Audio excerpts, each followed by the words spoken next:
Abra sua Bíblia em Atos, no capítulo 21. Nós vamos ler a partir do 15. E o texto proposto para essa manhã vai até o verso 36. Paulo está na sua última jornada, a última jornada que o Novo Testamento deixou para nós. Certamente é o que Deus deseja que a gente saiba sobre os últimos momentos de vida de Paulo. Especula-se que ele tenha ido para a Espanha, é bem provável, depois que ele foi solto da prisão em Atos 28. Há muitas fontes históricas confiáveis, inclusive depois de ser solto, ele escreveu a primeira carta a Timóteo, a carta a Tito. E na segunda prisão dele, ele escreveu 2 Timóteo. Mas o que Deus quis que nós víssemos como seus últimos passos, está aqui em Atos, a partir do verso 1 do capítulo 21. A última jornada do grande apóstolo Paulo. E nós estamos em busca de enxergar o que Paulo fez e que servirá para nós de modelo para você viver a sua jornada de vida. A primeira coisa, nós vimos que Paulo viveu esses últimos anos de sua vida com coragem. Em segundo lugar, com convicção.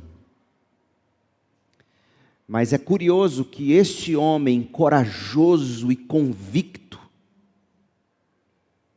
este mesmo homem que um dia não conseguiu manter-se, pelo menos num primeiro momento, unido a Barnabé, lá em Atos 15, a gente vê que Paulo e Barnabé se rompem. É bem provável que no futuro tenham se reconciliado, até porque romperam por causa de João Marcos, mas a segunda carta a Timóteo nos mostra que Paulo reconciliou-se com João Marcos e também provavelmente com Barnabé, se Barnabé teve vida para se reencontrar com Paulo, ou pelo menos por carta. Então, este mesmo homem, corajoso, convicto, que um dia, por força de convicção, rompe com Barnabé, nós vamos vê-lo agora fazendo algo que não é natural para nós, agindo pela conciliação. Este tema, ele é absolutamente fundamental para os dias em que a gente vive. Quando as pessoas, por pouquíssimas coisas, são capazes de ir no Instagram, no Facebook, na internet e dizer os maiores absurdos, queimando a reputação de homens com uma história longa de vida. É impressionante como a cada dia que passa, as pessoas, por convicção e julgando-se corajosas, trabalham pela ruptura, pelo cisma. E nós vamos ver que Paulo, conquanto fosse corajoso, convicto, naquilo que era não essencial, secundário, Paulo foi talvez o que mais trabalhou pela conciliação. E há grandes lições para nós neste texto. Eu não lerei o texto todo, porque nós vamos lê-lo trecho a trecho em instantes, mas eu quero que você sinta um pouco do sabor do que tem pela frente. Verso 15. Depois disso, arrumamos nossas coisas e partimos para Jerusalém. Lá Paulo vai entregar as ofertas, vai se reunir com os presbíteros, com Tiago, que era o pastor titular, digamos assim, o presbítero presidente, digamos assim, do conselho de presbíteros da igreja de Jerusalém. Paulo vai se reunir com eles e ele vai ter que tratar de uma questão seríssima, como veremos. Paulo não vai ter nem tempo de celebrar a grande conquista que foi levantar ofertas, levar para Jerusalém. E lendo esse texto, você vai perceber, ficou para mim muito claro o quanto muitas vezes na vida da gente, a gente não vai ter tempo sequer para celebrar grandes conquistas. Porque imediatamente você se deparará com grandes desafios. Então Paulo chega a Jerusalém e olha como esse trecho termina. Olha o verso 35. Quando Paulo chegou às escadas, o povo, os judaizantes, o povo se tornou tão violento que os soldados romanos tiveram de levar Paulo nos ombros para protegê-lo daquelas massas. E você se lembra que nas mensagens anteriores, a partir de Atos 21, eu disse que essa ida de Paulo para Jerusalém era como se Paulo estivesse se espelhando, ou se inspirando, melhor dizendo, na ida de Jesus a Jerusalém, que culminou com a morte e sepultamento de Jesus. Isso é uma grande lição. Todos os grandes homens da história tiveram por trás deles homens que os inspiraram. É magnífico, por exemplo, eu já citei isso, você ler a biografia de Alexandre o Grande. Alexandre o Grande não teria sido quem foi se ele não tivesse se inspirado no grande herói da Ilíada e da Odisseia de Homero. A história está repleta de grandes homens que se inspiraram noutros grandes homens. Paulo se inspirou no melhor deles, e assim deve ser com todo cristão. Paulo se inspirou em Cristo. Por isso que ele disse, eu estou pronto para ir para Jerusalém, e se preciso for, lá ser morto. Certo? Pois bem, ele chega a Jerusalém, faz o que nós vamos ver que ele fez, e no final os romanos precisam protegê-lo dos judeus. E você se lembra do que Jesus ouviu quando esteve em Jerusalém? Pouparam Barrabás e gritaram, crucifica-o, crucifica-o, não foi isso? Pois bem, no verso 36 de Atos 21, a multidão está gritando, matem Paulo, matem Paulo. Ou seja, a história de Paulo nada mais é do que o espelho da história de Cristo. E assim deve ser sua vida. Cristo deve ser seu grande Salvador, Senhor e herói. Agora eu quero que você imagine a criança pegando algum objeto, um objeto de porcelana, de vidro ou de cristal. Alguma peça de decoração que seja tão frágil quanto bela. Uma peça muito fina, cara, linda. E de repente, bum, a criança deixa cair a peça no chão. Deixa cair coisa nenhuma, a criança jogou mesmo, de propósito, no chão. Bum. E aí? Já era, está tudo ali, espatifado diante dos seus olhos. Sobraram da peça apenas estilhaços do que um dia foi uma estimadíssima relíquia de família. Pedaços ali no chão. Você corre, se ajoelha, tenta juntar os cacos, colocá-los de volta. Imagine-se reconstruindo a peça com super bonder, emendando os pedaços com o máximo de cuidado. Aí eu te pergunto, será possível reconstruir a peça? E se for, como ficará o objeto? Se você conseguir restaurar, tudo indica que a peça jamais será a mesma. Eu te digo isso para você entender, para você se dar conta de que é muito mais fácil quebrar alguma coisa do que remendar. E nós crentes, Em nome de coragem e de convicção, somos hábeis na quebradeira. Você já percebeu que é muito mais fácil romper do que reconciliar? Neste mundo caído no pecado, o caos, minha gente, se tornou o estado natural das coisas. Enquanto a conciliação será sempre, ainda que possível, a reconciliação será sempre, ainda que possível, e por isso é possível, por causa ou como resultado de um milagre de Deus.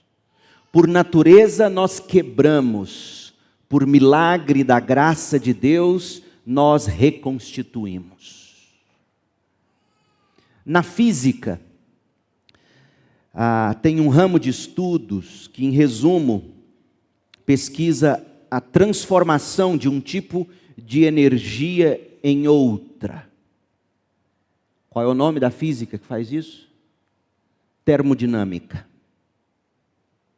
Na termodinâmica, a entropia é uma medida da quantidade de desordem ou de desorganização em um sistema. Então você mede a desordem ou a desorganização com a medida chamada entropia. Isso é ciência, isso é física. Quanto maior a medida, quanto maior a entropia, maior é a desordem. Pois bem, a segunda lei da termodinâmica aponta que num sistema, quando você isola o sistema, deixa ele entregue a si, isolado, a entropia, a quantidade de desordem tende a aumentar com o tempo, até atingir o máximo possível de desordem. Isso implica, gente, que processos naturais tendem a evoluir para um estado de maior desordem. E são impossíveis de serem revertidos, preste bem atenção, sem alguma intervenção externa. Por exemplo, gelo derretendo. Sem alguma intervenção, o gelo, fora do seu local natural, ele vai ficar ali e o gelo vai derreter em água, se ele for colocado na temperatura ambiente. A entropia do sistema, gelo mais água, produzirá ou revelará a desordem, aumenta. O gelo na temperatura ambiente aumenta a sua entropia ou a sua desordem. E a água líquida, por que aumenta? Porque uma coisa é você, digamos, gerir uma pedra de gelo. Outra coisa é você gerir aquela água que derreteu e escorre, toda desordenada. Motores térmicos. Nos motores térmicos, como os de carros, parte do calor gerado pela combustão é inevitavelmente perdida para o ambiente, aumentando a entropia e limitando a eficiência do motor. Por que eu estou te dizendo isso? Porque a própria ciência demonstra que qualquer coisa isolada em si mesma, no seu estado natural, sem alguma intervenção externa, para contenção, para manutenção, para conciliação, sem essa intervenção externa, qualquer coisa no seu estado natural tenderá a evoluir para o máximo de desordem. E isto se aplica inclusive nos seus relacionamentos. Portanto, jamais acredite na mentira que você mesmo já ouviu, já contou e inclusive contou para si mesmo. O tempo, por si só, não cura coisa alguma. O tempo cura tudo. Não. A segunda lei da termodinâmica comprova isso. O tempo por si só não cura coisa alguma. O tempo por si só apenas contribui para o aumento da desordem. Sim, meu povo, sem a intervenção da graça de Deus e sem a nossa ação graciosa, intencional para manter sempre a conciliação, a coisa natural será despedaçar os relacionamentos. Qualquer relacionamento. Ou seja, é muito mais fácil quebrar do que manter inteiro. Para quebrar qualquer relacionamento, é só você deixá-lo entregue ao tempo. Tempo não cura, tempo quebra. É como um jardim, entregue o jardim ao tempo. É como um asfalto, entregue o asfalto ao tempo. Assim é seu relacionamento, qualquer um. Deixe apenas o tempo cuidar dele, sem alguma intervenção externa. Sem a graça de Deus demonstrada através de suas atitudes. É muito mais fácil quebrar do que manter inteiro. O que se dirá de remendar? É muito mais fácil quebrar do que remendar, do que conciliar. Portanto, saiba disto nesta manhã. O tempo, sozinho, só o tempo, só vai dar ocasião para desordem no seu relacionamento. Não foi sem motivo, portanto, que se cunharam o ditado que diz: a ocasião faz o ladrão. A ocasião faz o ladrão. O texto de Atos que nós temos diante de nós trata de um momento chave na história do cristianismo. O cristianismo que era ainda tão infante. O nosso texto, Atos 21, de 15 a 36, descreveu um incidente que ocorreu ainda por volta do ano 55, 56, 57, aproximadamente. Paulo sabia que da parte de Deus para a vida dele, ele simplesmente não poderia deixar como estava tudo o que estava ocorrendo em Jerusalém. Paulo sabia que o tempo não curaria aquela situação em Jerusalém. Paulo sabia que alguma coisa precisava ser feita antes de ele prosseguir para a Espanha. Paulo sabia que alguma ação externa precisava acontecer na intenção de, pela graça, por meio da fé, por meio de ações de fé, ações graciosas de fé, Paulo precisava fazer algo, ele mesmo, para manter a conciliação, veja, entre crentes judeus e crentes gentios. Foi aí que a chapa esquentou. Sabe por quê, gente? Presta atenção nisso. Por isso que é dificílimo. Por isso que por natureza a gente evita.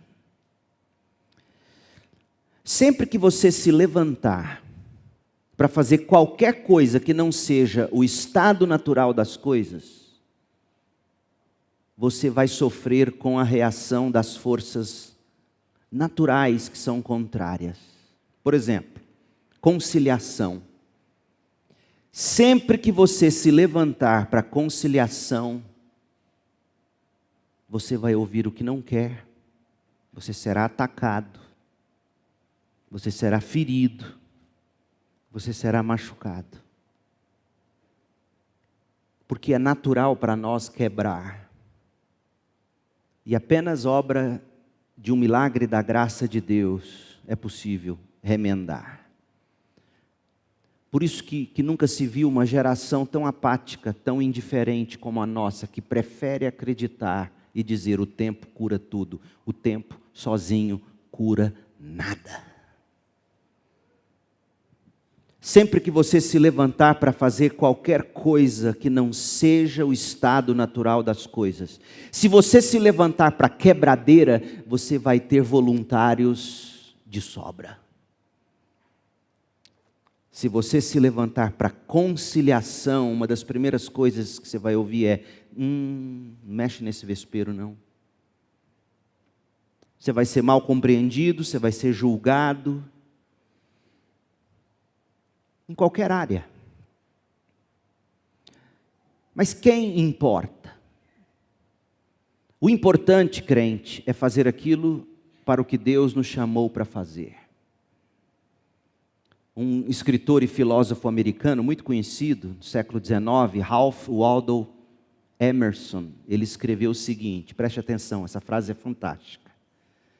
Ser grande é ser mal compreendido. Ser grande é ser mal compreendido. Ora, imagine então o que implicará você buscar ser grande nas mãos de Deus. Quer ver uma coisa? Recorde-se, por exemplo, de alguns dos grandes personagens bíblicos que foram mal compreendidos. Homens grandes de Deus, mal compreendidos. Você se lembra de Noé? O construtor da arca foi rotulado de louco. Davi, o que matou Golias, lembra-se dele? Tanto o rei Saul quanto os irmãos do próprio Davi consideraram Davi mal intencionado, arrogante e ambicioso. Você se lembra de Moisés, quando ele agiu para apartar a briga entre dois hebreus? Ele ouviu desaforos. Êxodo 2, verso 14, diz assim: quando ele tentando apartar a briga entre dois de seus irmãos hebreus, sabe o que eles fizeram? Sabendo do que Moisés tinha feito, quando ele matou um egípcio, esses homens viraram para Moisés e disseram: quem é você para dizer o que a gente tem que fazer? Eles disseram assim, abre aspas, quem o nomeou príncipe e juiz? Você vai me matar como matou o egípcio? É isso que você vai ouvir quando você levantar para a conciliação. Seus próprios erros, e todos nós os temos, jogarão na sua cara. Você já passou por isso. Você já tentou conciliar pessoas ou se conciliar com outra pessoa. E você já deve ter ouvido todos os seus pecados sendo jogados na sua cara, para a pessoa simplesmente no final dizer: você não tem nada com a minha vida, e quem é você? É triste, mas essa é a verdade. José do Egito, você se lembra de como os irmãos dele o tratavam?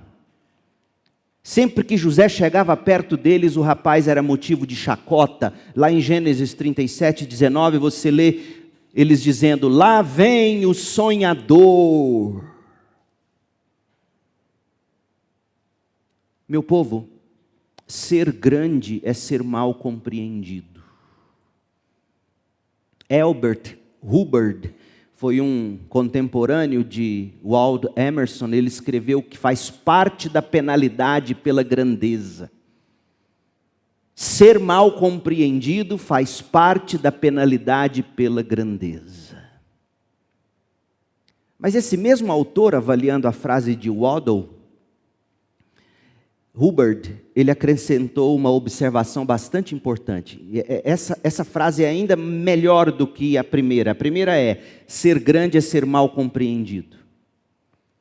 Essa segunda diz assim: ser mal compreendido não é prova de grandeza. A prova final da grandeza reside em ser capaz de suportar sem ressentimento.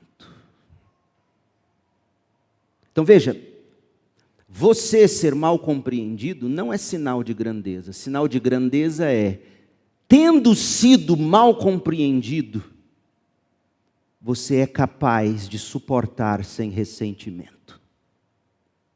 Isso é grandeza. A prova final da grandeza reside em ser capaz de suportar críticas, contra-ataques, desaforos. Estando você predisposto a se envolver para conciliar, você recebe os contra-ataques, às vezes até verdadeiros. Moisés de fato tinha errado, mas naquilo que ele estava fazendo era certo. Você suporta os ataques sem ressentimento. Em última análise, então, a nossa reação ao tratamento que a gente recebe das pessoas diz muito mais sobre o caráter do que qualquer ação que nós sofremos das pessoas. Como você reage diz muito mais sobre você do que as ações que produziram sua reação. Por exemplo, ser elogiado não significa que você é grande. O ponto é como você reage ao elogio. Ser mal julgado é inevitável, mas não é em si sinal de grandeza. Grandeza é como você reage ao ser julgado de maneira maldosa. Quando você é tratado com indiferença, quando você é destratado, quando você é agredido, seja o que for, a sua reação revela mais de você do que a ação que você sofre. Porque às vezes muita gente fala, tá vendo? Eu estou pela verdade, porque olha só as pancadas que eu estou levando, e se ufana. Para com isso. Isso não é sinal de grandeza, pode ser sinal de estupidez. Grandeza é como você reage. E a gente está caminhando com Paulo, o apóstolo. Da forma como a gente tem caminhado, como nós temos feito ao longo dos estudos aqui em Atos dos Apóstolos, já deu para ver como Paulo reagia ao tratamento das pessoas. É por isso que eu tenho dito de novo e de novo, crentes, o que te torna cristão evangélico, católico, apostólico, evangélico, protestante, o que te torna de verdade não é apenas a sua pregação, mas a sua postura. Nós temos que ter a pregação apostólica com a mesma postura apostólica. E é impressionante como esses garotos de internet pregam bem, pregam apostolicamente, mas conhecem nada das atitudes dos apóstolos em face das controvérsias, das dificuldades e das pancadarias. É um absurdo o que a gente vê acontecer. Como é que as pessoas não sabem resolver as coisas com um bom diálogo, olho no olho? Vão direto para a internet, vão direto escrever desaforos e espalhar para o mundo. Não é postura apostólica.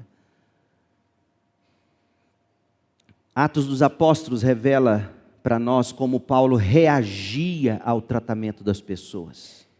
Atos dos Apóstolos revela a pregação dos apóstolos, mas revela também, crente, e você tem que prestar atenção nisso, crente, revela a postura dos apóstolos. Paulo sempre reagiu com graça e com paciência. Ele vai chamar isso de fruto do Espírito, ele vai chamar isso de longanimidade. Longanimidade é fruto do Espírito, longa paciência compassiva, isso é fruto do Espírito. E Atos, a partir do capítulo 21, sobretudo de 21, verso 15 e diante, você vai ver essa grandeza, essa longanimidade de Paulo, porque ser grande aos olhos de Deus é produzir o fruto do Espírito. Não adianta nada você falar a língua dos anjos e dos homens, se você não tiver o fruto do Espírito, se não tiver amor. Não adianta nada você profetizar com autoridade, se você não tiver amor. Vamos ser honestos, crentes?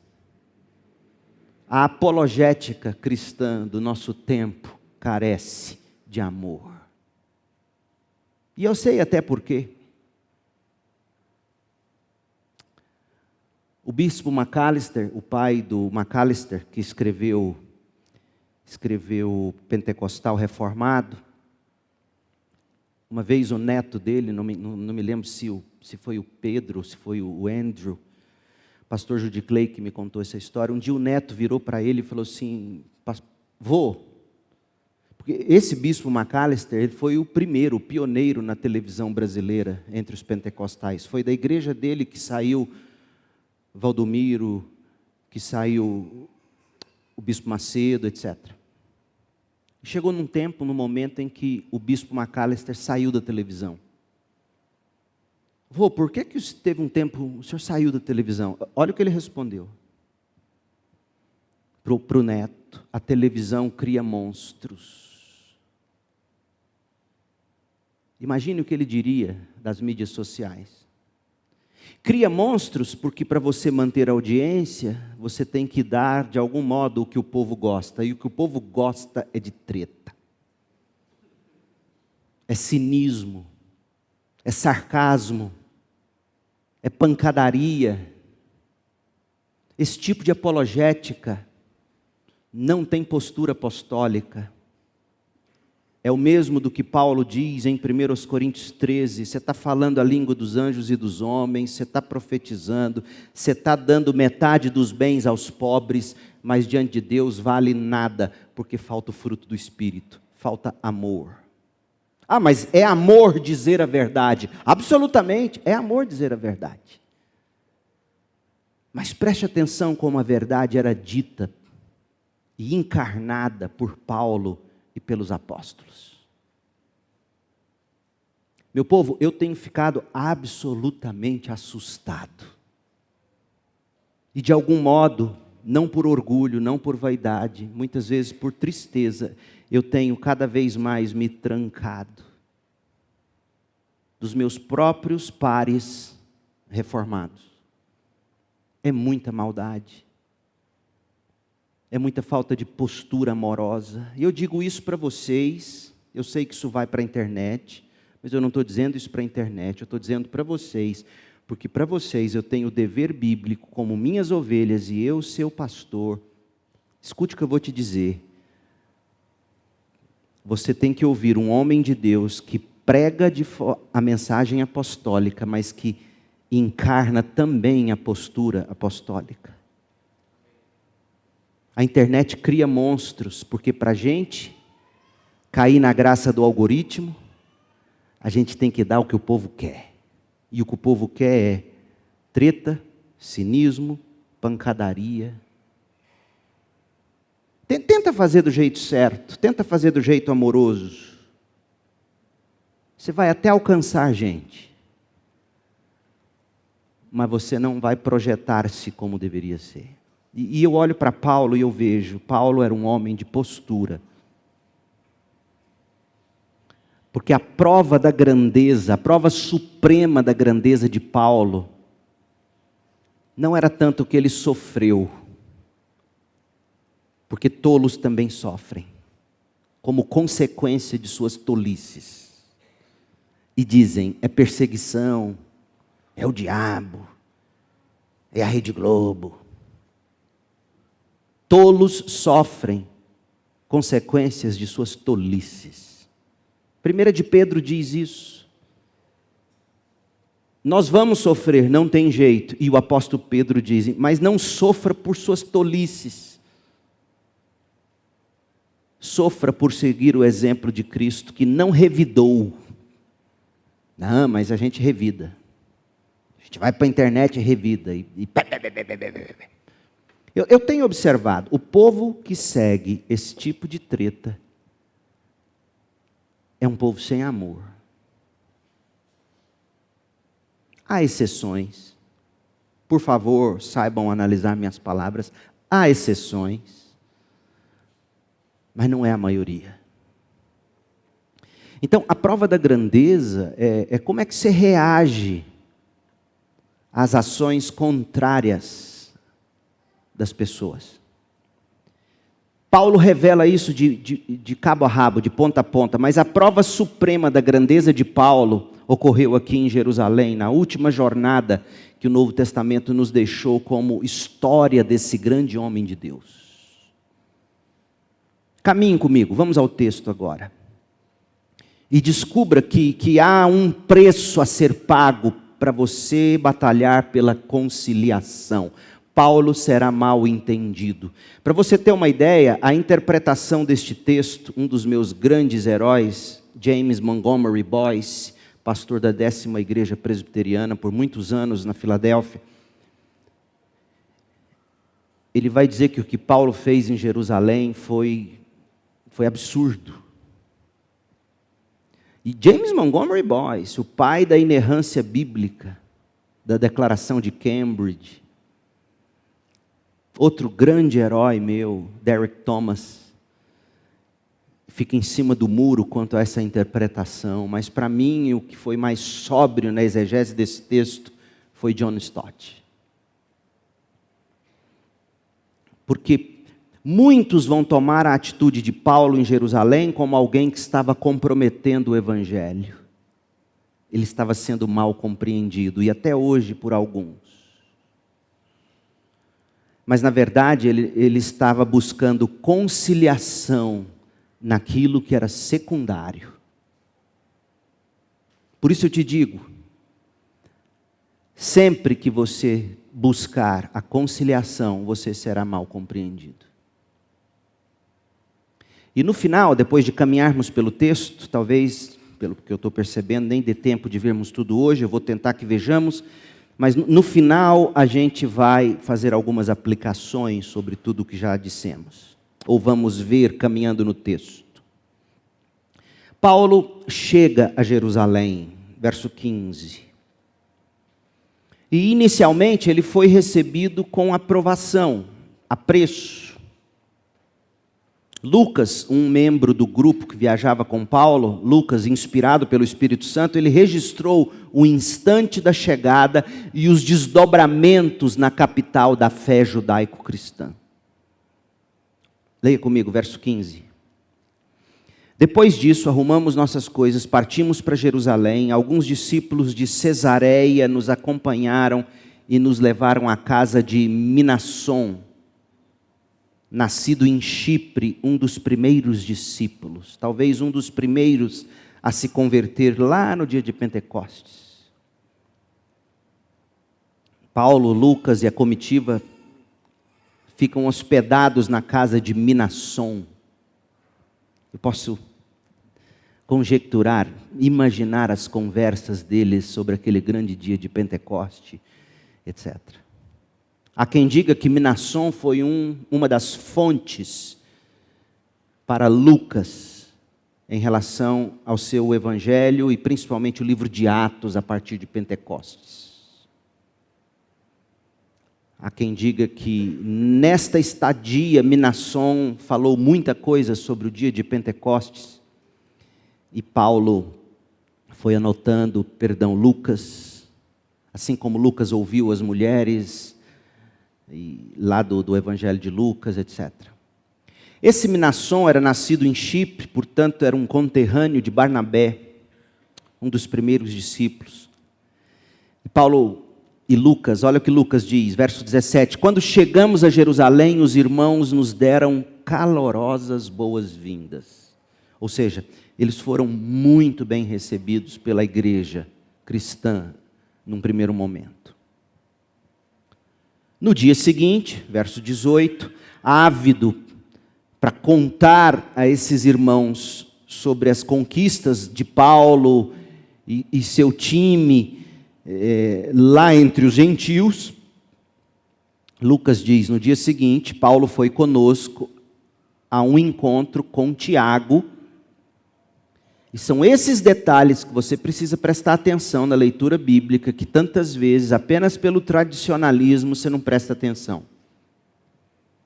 Paulo foi conosco envolve Lucas e outros, a um encontro com Tiago, e todos os presbíteros da igreja, singular, presbíteros, plural, igreja singular. Ter presbíteros na igreja é coisa do Novo Testamento, não é coisa de presbiteriano. Está claro isso? Presbiterianismo, sistema de governo, é outra coisa. E aqui eu vou falar em tom de brincadeira, que por favor ninguém me julgue, se julgar não vou importar. Eles vão prestar conta disso a Deus.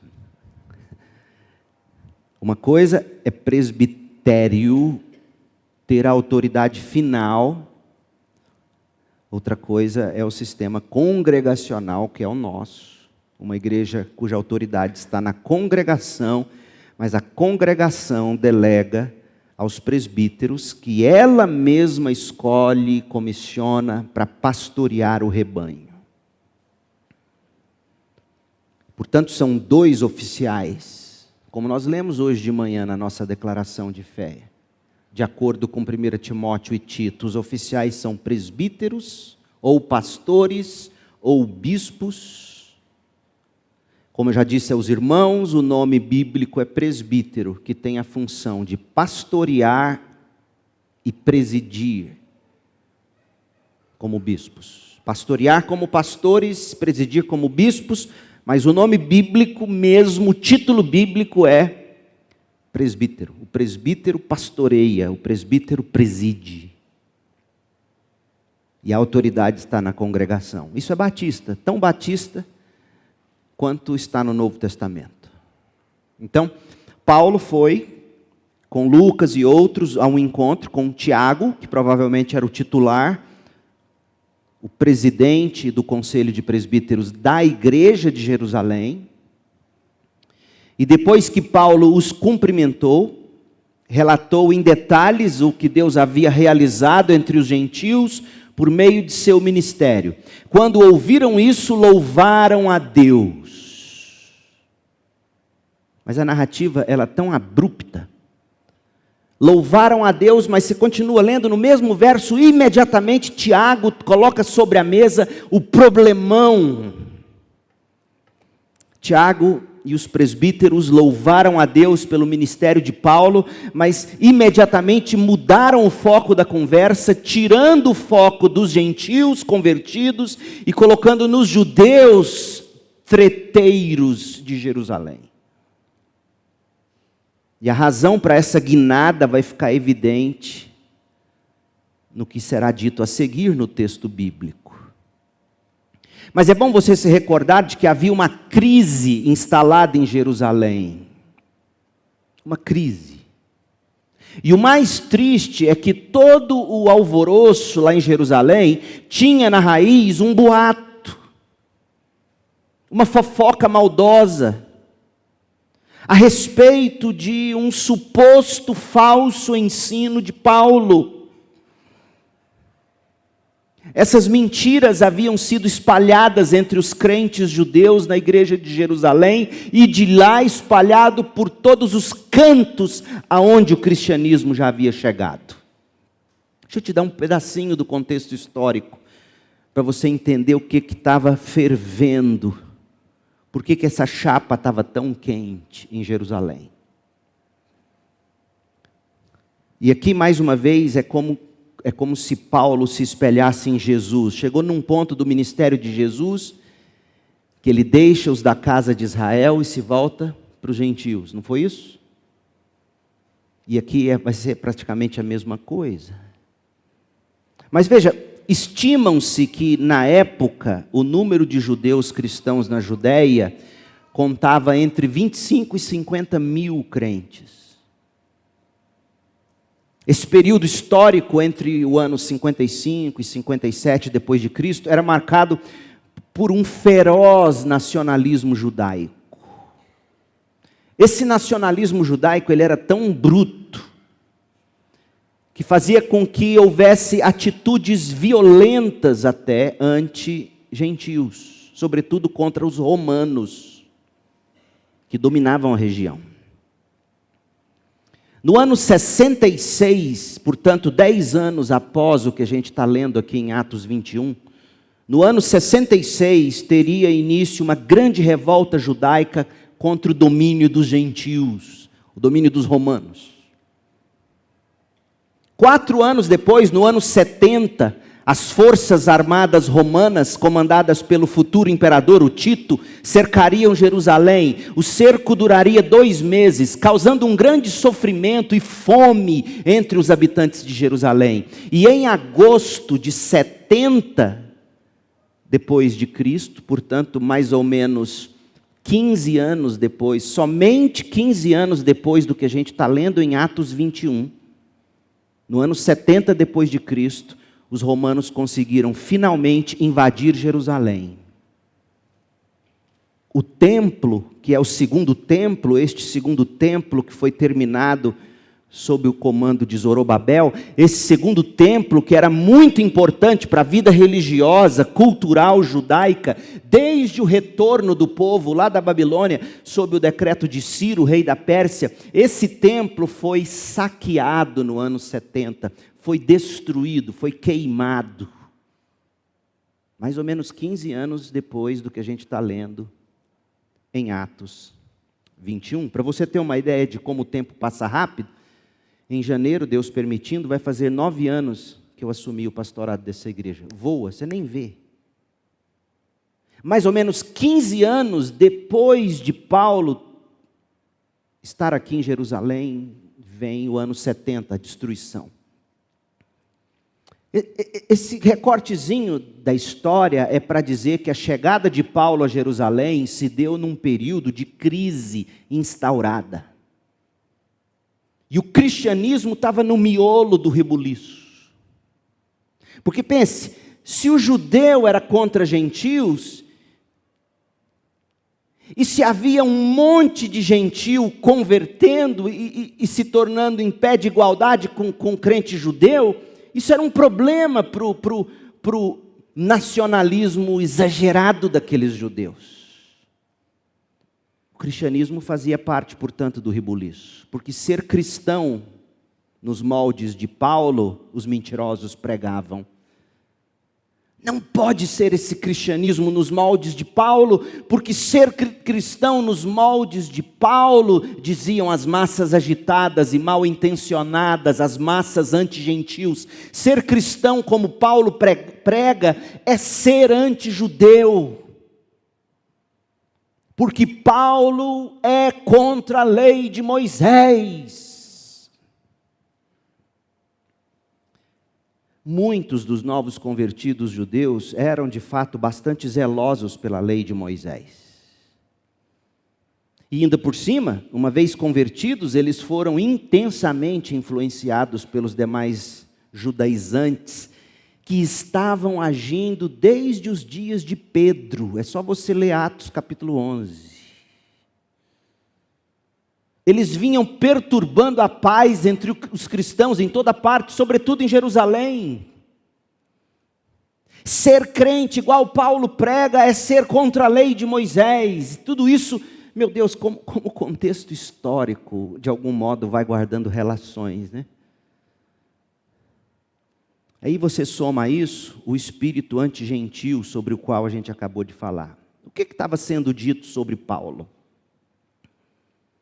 Veja, esses crentes de Jerusalém aprenderam desde a mais tenra idade, como bons judeus que eles eram, eles aprenderam desde cedinho a guardar a lei de Moisés. Eu estava ouvindo ontem, numa visita que eu fiz, sobre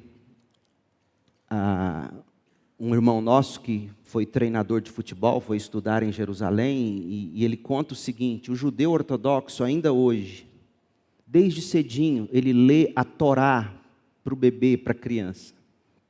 A Torá é o Pentateuco, Gênesis, Êxodo, Levítico e Números. E sempre que eles estão lendo a lei, olha que interessante, quando chega em expressão do tipo, Deus é bom, sabe o que ele faz, o judeu ortodoxo, hoje, ainda hoje, lá em Jerusalém? Eles passam o dedo no mel e no lábio da criança. Deus é bom e passa o mel. Deus é bom, sente o doce. Desde cedo esses judeus aprenderam isso. E depois de convertidos a Cristo, esses judeus continuaram circuncidando seus filhos. Continuaram observando o sábado. Continuaram celebrando as festas judaicas e mantendo o rígido código alimentar judaico. Afinal, eles eram judeus. E como judeus, realmente, eles não precisavam realmente perder a identidade étnica. Da mesma forma que ser cristão brasileiro não precisa fazer com que você perca sua identidade étnica. Só que os judaizantes, além de terem elevado o cumprimento da lei e todas as cerimônias e todos os ritos ao patamar de absolutamente necessário para a salvação, ao lado da fé em Cristo, os judaizantes fizeram isso, colocaram a lei no mesmo patamar da fé em Cristo. Esses judaizantes, além de terem feito isso, eles estavam obrigando os gentios a fazerem a mesma coisa. E a maior ameaça para eles era Paulo. E sabe o que eles fizeram? E é sempre assim que você faz, que eu faço, por natureza, se não vigiarmos. O que a gente faz contra aquelas pessoas que a gente acaba vendo como ameaças a nós? A gente mente sobre elas. Olha o que fizeram com Paulo, verso 20. Quando Tiago e os presbíteros da igreja de Jerusalém ouviram isso, ouviram o relato de Paulo, o que Deus havia realizado entre os gentios por meio do ministério deles, louvaram a Deus e disseram, o que você espera que vem na sequência? Louvaram a Deus pelo que ouviram de Paulo e disseram, você espera complementos de elogio, de ações de graças, não é isso? Mas é como se eles fizessem assim, glória a Deus, Paulo, mas presta atenção aqui no problema que a gente tem. Porque olha o que vem a seguir. Você sabe, irmão, tratando Paulo de irmão, quantos milhares de judeus também creram, aí Paulo começa a perceber que a chapa estava quente. Você sabe, irmão Paulo, quantos milhares de judeus também creram? E todos eles seguem à risca a lei de Moisés. Paulo percebeu. Paulo não era bobo. Mas eles foram informados de que você ensina todos os judeus que vivem entre os gentios a abandonarem a lei de Moisés. Olha como Satanás é uma desgraça. Paulo nunca fez isso.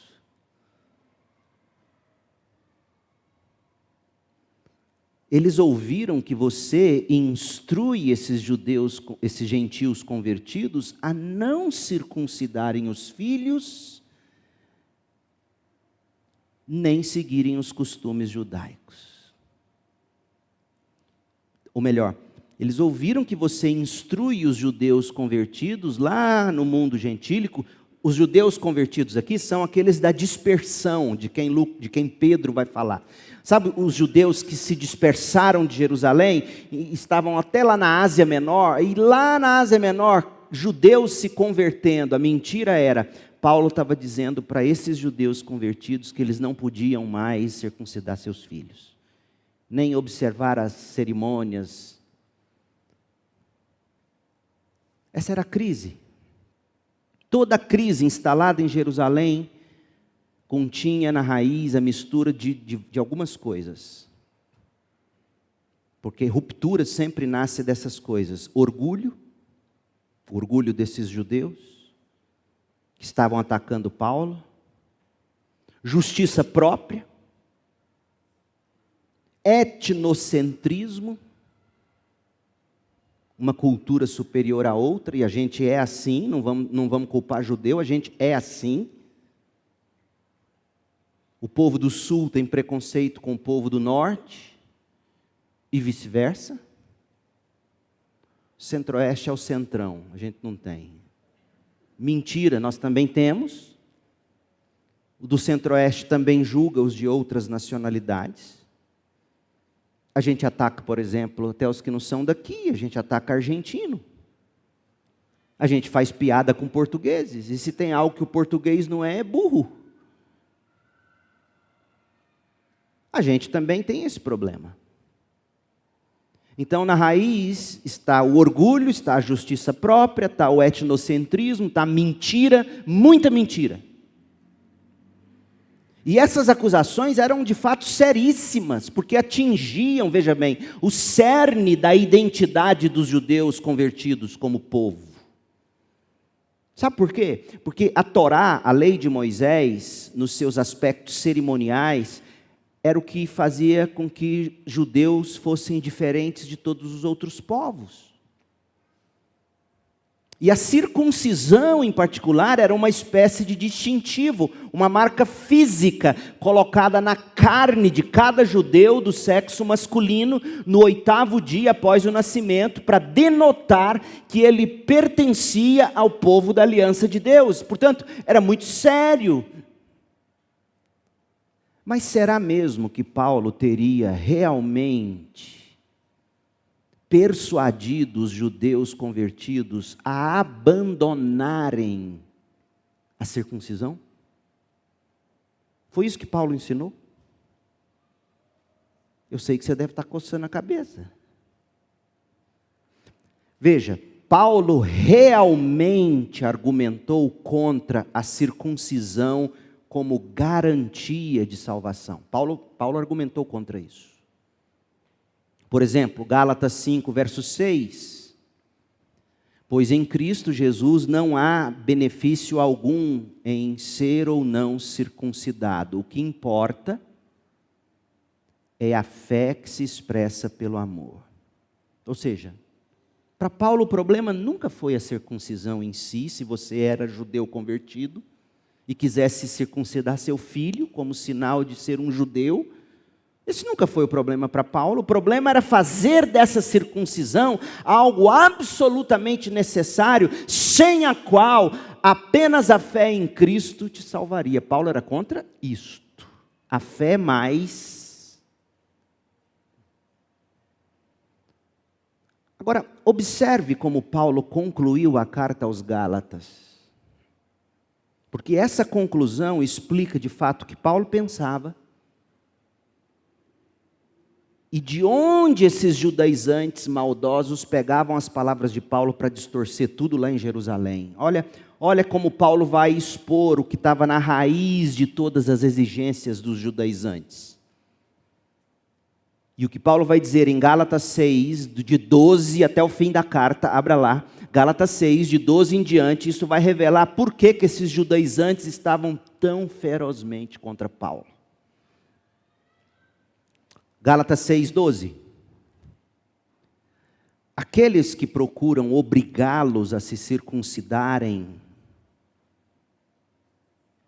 desejam causar boa impressão para outros, ou seja, eles vivem como sempre foram os fariseus, de ser reconhecidos pelos homens, a fim de não serem perseguidos por ensinar que somente a cruz de Cristo pode salvar. Você pode até circuncidar, não tem problema nenhum, mas é somente a cruz de Cristo que salva. E você nem precisa circuncidar, porque somente a cruz de Cristo salva. E verso 13 é onde ele mostra, esses que ficam mandando vocês guardarem a lei, nem eles cumprem a lei. Paulo dá uma de Jesus aqui na cara dos fariseus. E nem mesmo aqueles que defendem a circuncisão cumprem toda a lei. Eles querem que vocês sejam circuncidados só para que eles se gloriem disso. Quanto a mim, continua no verso 14, Gálatas 6:14, que eu jamais me glorie em qualquer coisa aqui diz respeito à circuncisão. Paulo era circuncidado. Paulo foi judeu de carteirinha, de sinagoga, discípulo de Gamaliel. Quanto a mim, eu jamais me gloriarei nisso, nessas coisas do judaísmo, como necessárias para a salvação. Eu jamais me gloriarei em qualquer coisa, a não ser na cruz de nosso Senhor Jesus Cristo. Por causa dessa cruz, meu interesse neste mundo foi crucificado, e o interesse do mundo em mim também morreu. Não importa se fomos circuncidados ou não. Em outras palavras, importa se você foi crucificado pela fé e não circuncidado na carne. O que importa, verso 15, é que fomos transformados em nova criação. Que a paz e a misericórdia de Deus estejam sobre todos os que vivem de acordo com esse princípio do Evangelho. E que a paz esteja sobre o Israel de Deus. E aí ele diz, de agora em diante, que ninguém me perturbe com essas coisas de circuncisão, porque eu levo no meu corpo as marcas, as cicatrizes que mostram que eu pertenço a Jesus. Irmãos, que a graça de nosso Senhor Jesus esteja com o espírito de vocês. Amém.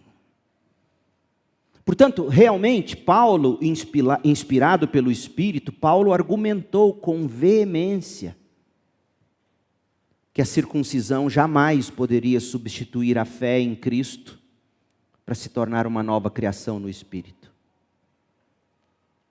Consequentemente, Paulo se opôs veementemente à circuncisão de convertidos gentios. Por quê? Porque gentio não tem o hábito de circuncidar. Agora, se judeu convertido quer continuar circuncidando os filhos, tudo bem. Vocês são judeus faz isso. Mas não tomem a circuncisão como algo necessário ao lado da fé. Ou seja, meu povo, não há qualquer evidência de que Paulo tenha encorajado o judeu a abandonar a prática da circuncisão. Aliás, você se lembra? Atos 16, verso 2, em respeito aos judeus da região, Paulo providenciou que Timóteo fosse circuncidado antes de partirem, porque Timóteo tinha avó e mãe judias. Então, em respeito aos judeus, Paulo disse, vamos circuncidar Timóteo.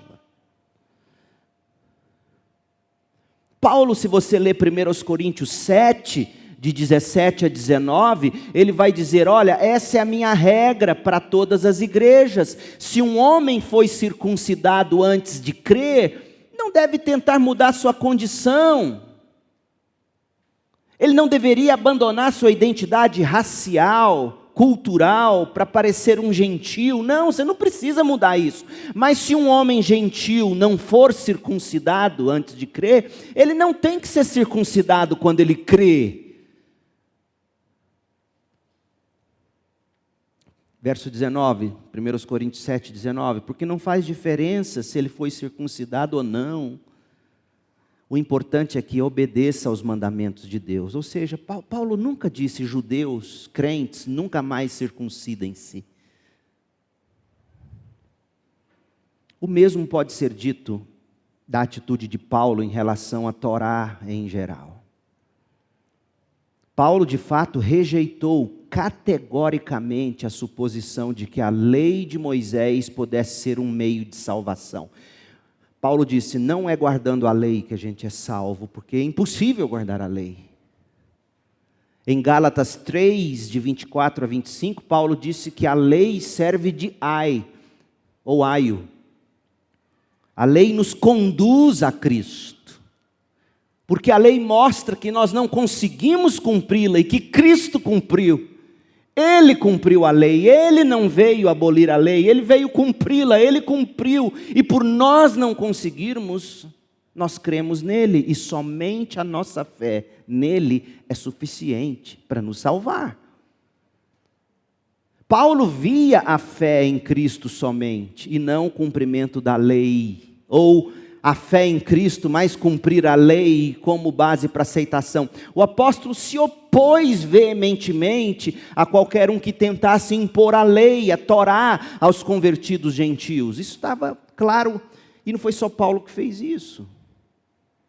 A igreja de Jerusalém, em concílio, também decidiu isso.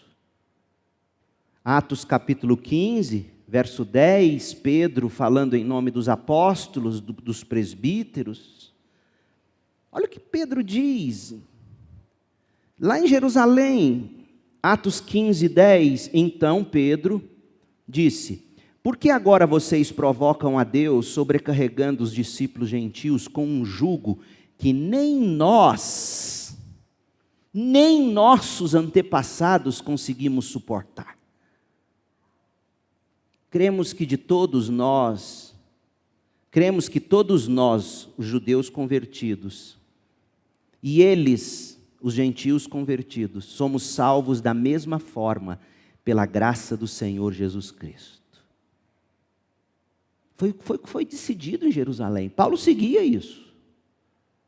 Verso 19: portanto, considero que não devemos criar dificuldades para os gentios que se convertem a Deus. Ao contrário, devemos escrever a eles, dizendo-lhes que se abstenham de alimentos oferecidos a ídolos, por questão de testemunho. Veja que a liberdade em Cristo não te libera para fazer o que você quer e postar o que você quer. Por questão de testemunho, eles não comiam comida oferecida a ídolos. Mas o crente hoje pega a Heineken, faz biquinho e posta o selfie, com Heineken na mão. Dá vontade. Você não conhece a Bíblia, não? Sinceramente, sob pena de ser mal julgado, quer beber sua Heineken sem ficar bêbado? Faça entre você e Deus, sem ser pedra de tropeço. Mas não mostre isso para fazer outros tropeçarem. Que desgraça é essa? Então, abstenham-se, por questão de testemunho. Abstenham-se da imoralidade sexual, por questão de moralidade. Da carne de animais estrangulados e de sangue, por questão de testemunho. Veja, você ser livre em Cristo não libera você para escandalizar outros, e ser livre em Cristo não libera você para fazer o que quer em nome da graça, e depois pedir perdão e viver como se estava tudo normal. Gente, o maior escândalo, um deles, da igreja evangélica contemporânea, é que a igreja gosta das mesmas coisas que o pagão gosta. Então veja que o concílio de Jerusalém dizia: nós não vamos impor a lei para os gentios como necessária para a salvação ao lado da fé em Cristo. Nem para os gentios, nem para nós, judeus, porque nós não conseguimos, a lei nos leva a Cristo. Paulo estava em consonância, gente, com o concílio de Jerusalém. Paulo e Pedro e os demais apóstolos realmente argumentaram contra a necessidade de cumprir a lei de Moisés como condição para a salvação, porque é impossível. Mas não há qualquer evidência de que Paulo tenha persuadido os cristãos judeus lá na diáspora, lá na Ásia Menor, seja onde fosse que Paulo estivesse. Paulo nunca persuadiu eles a abandonarem aquilo que da lei caracterizava eles como judeus. Paulo nunca fez isso. Pelo contrário, há indícios de que o próprio Paulo observava algumas cerimônias judaicas. Você já notou isso no Novo Testamento? Por exemplo, Atos 18, 18, Paulo raspou a cabeça de acordo com o costume judaico. Ele fez um voto de nazireu. Está em Atos 18, 18. Está em Atos 20, verso 6, que Paulo, de algum modo, celebrou a festa dos pães asmos, dos pães sem fermento. Em Atos 23, 5, Paulo vai dizer: irmãos, eu não sabia que Ananias era o sumo sacerdote, senão eu não teria destratado ele. Olha que coisa, gente. E hoje a gente sai destratando todo mundo. Paulo diz em Atos 23, 5, irmãos, eu não sabia que Ananias era o sumo sacerdote. Porque se eu soubesse, eu não teria falado desse modo. E veja, depois você vai ler o texto, você vai ver que ele não foi nem tão mal educado assim. Mas hoje, em nome da verdade, a gente espuma a boca e xinga todo mundo. E diz que é crente.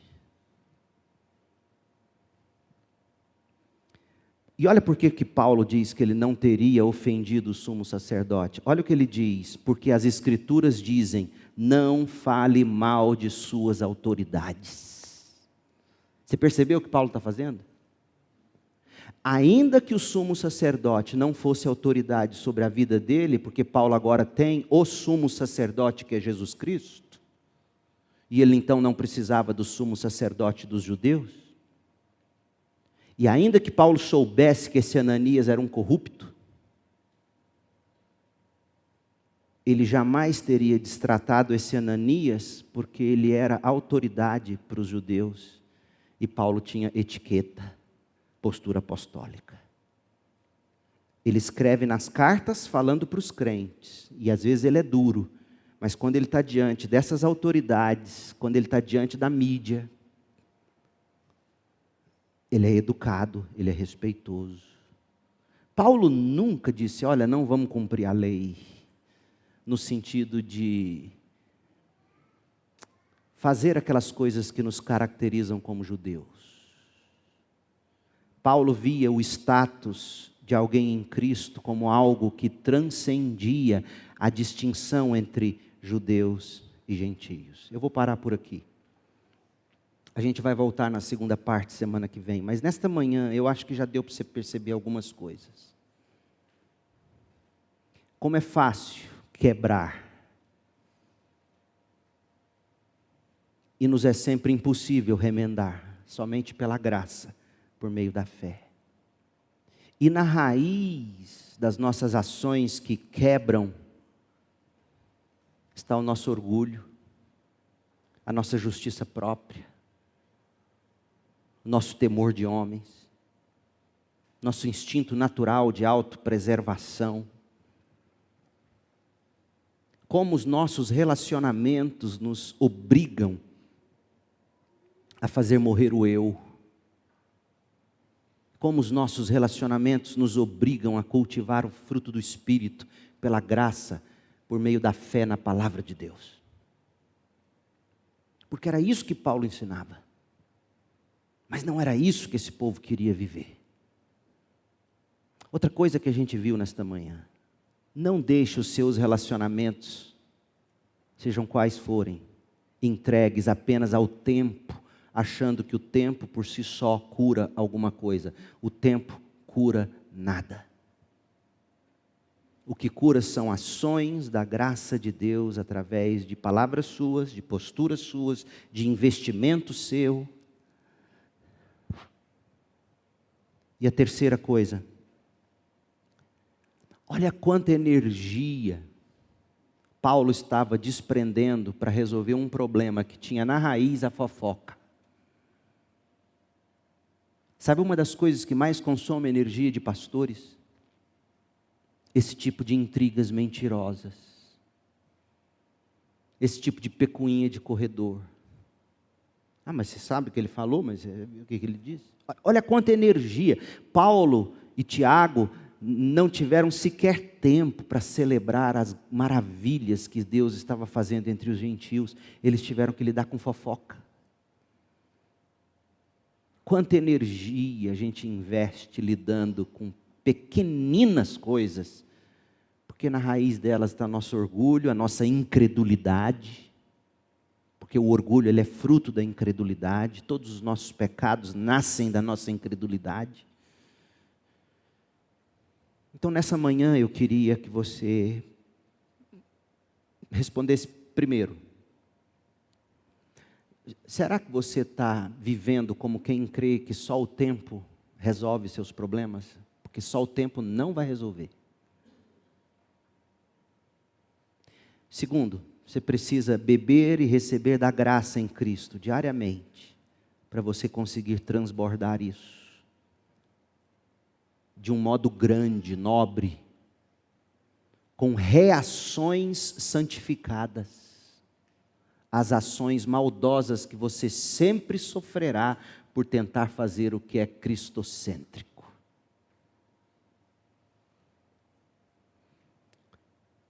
Que Deus, em sua graça soberana, te ensine a ser alguém que vive para conciliar e não para quebrar, dividir ou rachar.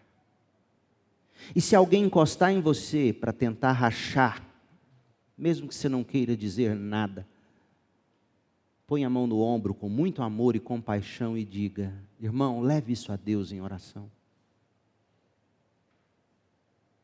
E que morra aí. Porque o que o diabo quer é o que a gente está vendo aqui em Jerusalém. Racha. Quanto dinheiro levantado e que podia ser celebrado, mas não foi sequer celebrado, porque havia um problemão, fruto de fofoca. Semana que vem nós vamos ver como Paulo prosseguiu para conciliar. E eu espero que você venha e beba disso. E hoje à noite nós vamos começar uma série de cânticos em salmos, a cantata da salvação. Porque do Salmo 113 ao 118 são os hinos que Jesus cantou na última ceia. Então, se você quer estudar o que Jesus cantou na última ceia, hoje à noite, Salmo 113. Vamos orar. Ó Deus, como é fácil para nós quebrar, rachar, dividir. Como tem nos faltado posturas apostólicas. Temos um belo e necessário, absolutamente necessário, discurso apostólico. Temos uma pregação imprescindível apostólica. Que de nada valerá se não for entregue em amor. Ó Deus, dá-nos um povo, faça de nós uma igreja que prega o que pregaram os apóstolos. Do contrário, pessoas vão crer em vão. Mas, ó Deus, como nos falta a postura de Paulo nos seus melhores momentos. É verdade, às vezes vamos quebrar como Paulo quebrou com Barnabé. Mas está nítido por outras passagens bíblicas que Paulo buscou reconciliação. Ó Deus, ensina-nos, ajuda-nos a buscar isso. Abençoa-nos com graça. Faça de nós um povo reconciliador. Dá-nos, Pai, o mesmo espírito de Paulo, essa grandeza de reagir com doçura, como veremos no próximo domingo, se o Senhor permitir. E livra-nos de desprender tanta energia com boato, com mentira, com fofoca. Ó Deus, quanto mais nós poderíamos estar fazendo se não tivéssemos que lidar com essas obras da incredulidade, do orgulho, da justiça própria. Livra-nos das obras da carne, arranque-as de nós e dá-nos a fé na Tua palavra que produz o fruto do Espírito. Amor, longanimidade. Como nós precisamos disso. Ó Deus, por mais apologética, embrulhada, entregue em amor, com respeito, com o mesmo que Paulo teve ao se retratar em relação ao sumo sacerdote Ananias. Ó Deus, como nos falta esse respeito aos Lulas, aos Bolsonaros, aos ateus, aos católicos romanos, aos neopentecostais, como nos falta o devido respeito. Pai querido, dá-nos esse tipo de postura com relação a todos quantos não professam a mesma fé. Que sejamos sim, sempre, homens e mulheres com a pregação dos apóstolos, sem tirar nem pôr. porque é pela graça que o Senhor salva, mas o Senhor salva pela pregação apostólica. Mas, ó Deus, faça de nós maridos, pais, discípulos e pregadores com posturas apostólicas, homens e mulheres de conciliação. Não podemos e jamais devemos perder a coragem e a convicção, mas tudo temperado com conciliação. Ó Deus, em nome de Jesus, que a graça do Senhor Jesus Cristo, o amor de Deus Pai, a comunhão, a conciliação do Espírito, estejam conosco aqui hoje e para sempre. Amém.